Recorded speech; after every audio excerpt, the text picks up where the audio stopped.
Last poet, round one, it's gotta be Gene Burnett. Let me check. Oh no, it's oh kidding. It's you. Give it up for Gene, you guys. Wow, what a night, man. This has been one of the best slams in a long time. Just, the Virgins are killing it. You've got to be a genius to get to round second, so I don't know. Usually I read song lyrics, I just read my song lyrics, but I found this poem that I wrote back for the second or third slam that we ever did. We're at the 33rd one now, can you believe that?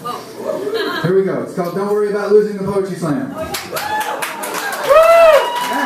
Don't worry about losing the Poetry Slam. Don't worry about getting a bad score. Don't worry about not making it to the second round. Don't worry about score creep. I can settle that for you right now. Score creep will happen.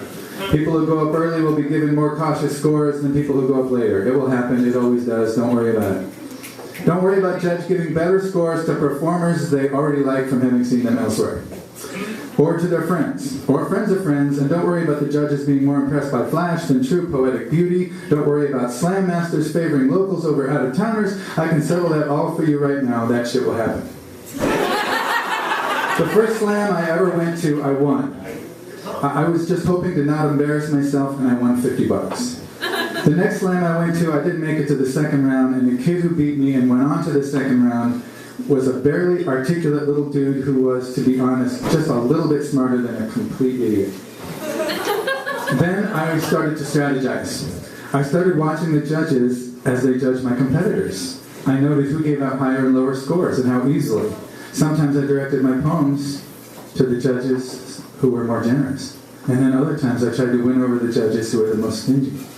And all that stuff worked. A little... sometimes, sort of. Anyway, then I realized that I wasn't enjoying the slams as much as I used to. I was worried most of the time, and I thought, fuck this.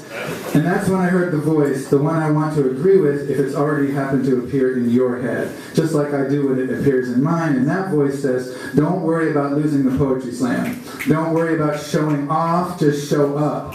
And because enjoying this life and touching other people and being a poet and a human being is not just about you or your score or your status or how cool or how smart or how desirable or how intelligent or how truly fabulous you are. It's about the connection. It's about the poetry. Focus on the magic of giving someone else an idea of what it's like to be you, how it feels to be you, what you think is true, what you think is beautiful, and what you think is worth paying attention to. Focus on the connection.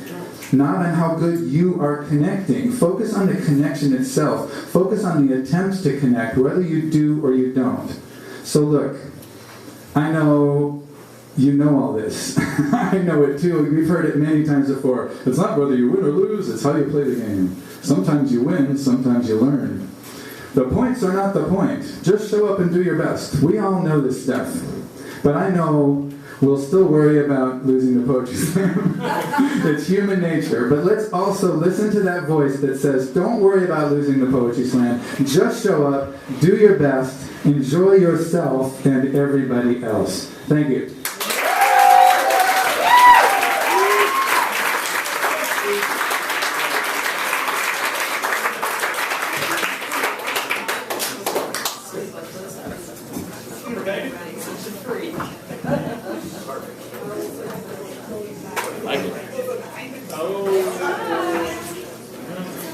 Okay, we got a 9, an 8-5, a 9-3, an 8-9, and an 8-5. Drop the 9-3 in the back.